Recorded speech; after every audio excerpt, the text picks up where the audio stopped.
بسم اللہ الرحمن الرحیم۔ ایک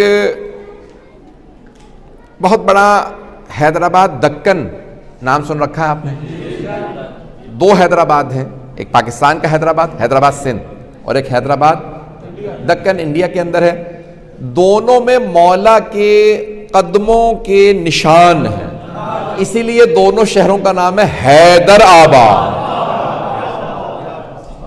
تو ہر جگہ پہ، دونوں جگہ پہ بہت سے لوگ کہتے ہیں بھئی یہ مولا کے تمہارے نقش پا کیسے ملے؟ پا کہتے ہیں قدم مبارک کو، نقش کہتے ہیں جو اس کا چھپ جانا، نشان بن جانا، پرنٹ ہو جانا۔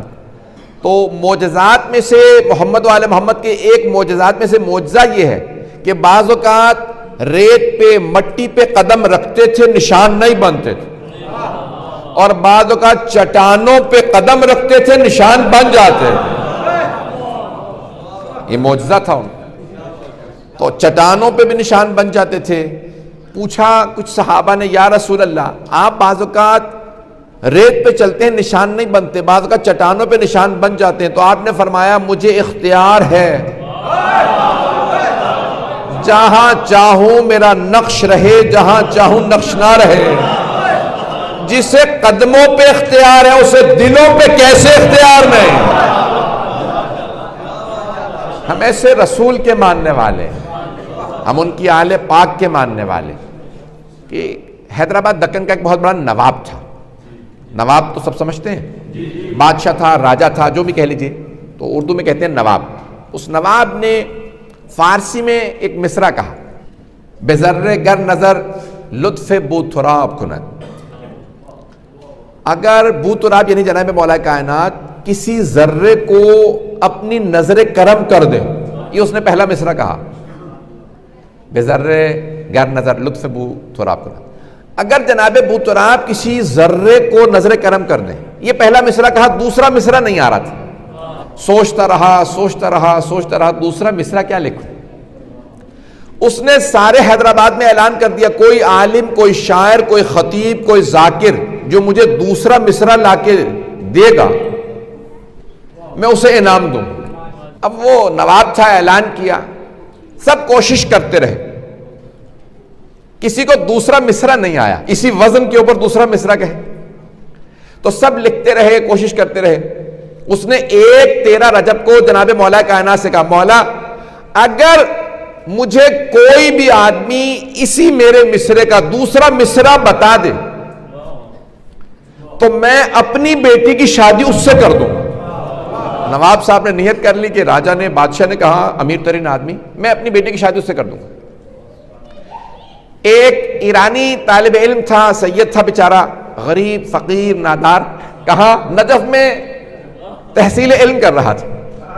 ایک دن زری پہ گیا، کہا مولا مجھ سے غربت برداشت نہیں ہوتی، میں نے بہت فاقے کر لیے، آپ کی بارگاہ میں رہتا ہوں، فاقے کرتا ہوں، اب فاقے برداشت نہیں کروں گا، مجھے کچھ دیجئے۔ شکوہ کس سے کیا؟ مولا سے۔ کہا مولا آپ کی بارگاہ میں پڑھنے آیا، فاقے پہ فاقے، کب تک فاقے کروں گا؟ اب فاقے نہیں ہوتے۔ توجہ۔ تو ایک مرتبہ اس نے خواب میں جناب امیر کو دیکھا اور مولا نے اسے دوسرا مصرع کہا۔ مولا نے فرمایا، بے آسمان روت کھار آفتاب کنا۔ یہ کہا اور کہا کہ سن، اگر فاقے برداشت نہیں ہوتے نا تو نجف سے ہندوستان چلا جا۔ ابھی پاکستان نہیں بنا تھا، تو اس نے کہا ہندوستان جا کے کیا کروں گا مولا، میں تو آپ کی بارگاہ میں ہوں۔ کہا جا، تیرے لیے میں نے انتظام کر دیا۔ کہا حیدرآباد چلا جا، میرے نام سے وہاں ایک شہر ہے حیدرآباد، وہاں چلا جا۔ اب بیچارہ غریب فقیر، اس نے بیچارے نے بس لی، جیسے بھی دھکے کھاتا ہوا بصرے آیا نجف سے، بصرہ سے پانی کے جہاز میں بیٹھا، بمبئی اترا، کہا بھی مجھے حیدرآباد جانا ہے۔ جیسے گیا حیدرآباد پہنچا، لوگوں سے پوچھا اس نام سے کوئی یہاں نواب صاحب ہیں؟ انہوں نے بیچارے کا امامہ، ابا قبا، حلیہ دیکھا، غربت، فقر و فاقہ۔ کہا بھائی اپنے آپ کو دیکھو، پھر نواب صاحب کو دیکھو، وہ ہمارے امیر ترین ہندوستان کے نواب۔ اب وہ بتانا نہیں چاہتا تھا کہ مجھے مولا کائنات نے کہا نواب سے مل لے، نہیں ہے مجمع۔ کہا بھائی نواب صاحب سے مجھے ملنا ہے. کہا بھائی ایسے نہیں مل سکتے, ان سے اپوائنٹمنٹ چاہیے ہوتی ہے, سفارش چاہیے ہوتی ہے, تم عام آدمیوں کا نہیں, مجھے ملنا. بہرحال بیچارہ محل تک پہنچا, کہ مجھے راستہ بتا دو, کہ یہ محل ان کا ہے. باہر کھڑا رہا. جو خادم تھا اس سے کہا کہ بھئی مجھے نواب صاحب سے ملنا ہے. کہا کام کیا ہے؟ کہا نواب صاحب سے کہو اس نام سے ایک سید غریب جوان طالب علم نجف سے آیا ہے, ملنا چاہتا ہے, بتا دو صرف, اگر نہ ملے تو ان کا کام. خادم نے, وہ جو دربان تھا, اس نے کسی اور سے کہا, اس نے کسی اور سے کہا, کرتے کرتے بادشاہ تک آواز پہنچی کہ کوئی نجف اشرف سے سید آیا, وہ کہتا ہے مجھے آپ سے ملنا ہے. کہا اسی وقت لاؤ. شاید نواب کے بھی ذہن میں کوئی بات تھی, کوئی آیا, جس نے اس طالب علم سید کو بھیجا تھا اسی نے نواب کو بھی حکم دیا تھا. تو ایک مرتبہ جیسے ہی نواب صاحب نے محل کا دروازہ کھولا, کا کیا بات ہے, تشریف لائیے, کیسے آنا ہوا, تو فوراً اس طالب علم نے, سید نے, جوان نے کہا بے آسمان روت کھارے آفتاب کو نہ. بس یہ جملہ سننا تھا, بادشاہ نے ہاتھ چومنا شروع کر دیے. اب بیچارے طالب علم کو سمجھ نہیں آ رہا یہ ہاتھ کیوں چوم رہے ہیں, بادشاہ میں غریب. کہا آئیے, کہ ان کو نیا لباس دو, ان کے نہانے کا اہتمام کرو, ان کے لیے حجرے تیار کر دو. کہا سب سے بڑے جو عالم دین حیدرآباد کے, ان کو دعوت دو, نکاح ہے آج رات, سارے حیدرآباد میں اعلان کرو ہم کھانا کریں گے, میری بیٹی کا عقد ہے. بیچارے اس طالب علم کو سمجھ نہیں آ رہا شادی کس کی ہے. ایک مرتبہ کہا بھئی آپ کا نکاح. سارے شہر نے سوال کیا, بادشاہ سلامت آپ نے اپنی بیٹی کی شادی اس غریب فقیر سے کیوں کر دی؟ کہا میں نے مولا کائنات کی بارگاہ میں منت مانی تھی کہ میں نے پہلا مصرع کہا, مولا آپ نے کہا تھا من انشد فینا بیت شعر, جو ایک شعر کے 2 بیت سے ایک شعر بنتا ہے, 2 بیت, ایک بیت اگر کوئی ہماری شان میں کہے اور ہم قبول کر لیں اسے جنت ملے گی. میں نے بیت کہہ دیا تھا, دوسرا مصرع نہیں آ رہا تھا. میں نے مولا کی خدمت میں کہا اگر آپ نے قبول کیا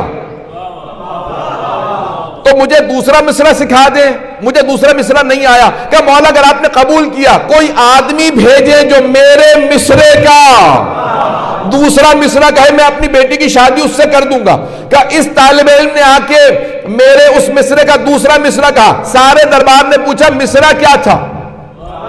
اس نے کہا میں نے کہا تھا بے ذرے گر نظر لطف بو تراب کنت, اگر ذرے پہ بو تراب نظر کرم کر دے تو کیا ہوگا؟ اس سید نے آ کے جواب دیا بے آسمان روت کھارے آفتاب کنت, وہ ذرہ آسمان پہ جائے گا اور سورج کا کام کرے گا. یہ جملہ سننا تھا. وہ سید طالب علم رونے لگا. جب رونے لگا تو سب نے پوچھا اب رو کیوں رہے ہو؟ بادشاہ کی بیٹی سے شادی ہے, رونا کس بات کا؟ کہ بات یہ ہے کہ میں خیانت نہیں کرنا چاہتا, مصرع میرا نہیں ہے, مجھے خواب میں علی نے سکھایا.